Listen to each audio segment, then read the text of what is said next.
الكشف عن أبرز ملفات زيارة السوداني للقاهرة.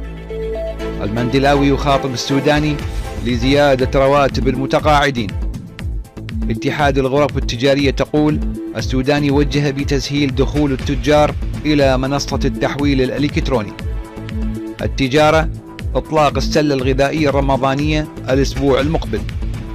الجوازات والإقامة تحدد مواعيد تسليم البطاقات الوطنية المنجزة للمواطنين.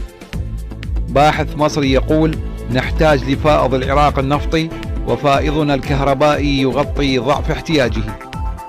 وأخيرا طقس العراق أمطار وانخفاض ملحوظ بدرجات الحرارة الأسبوع الجاري.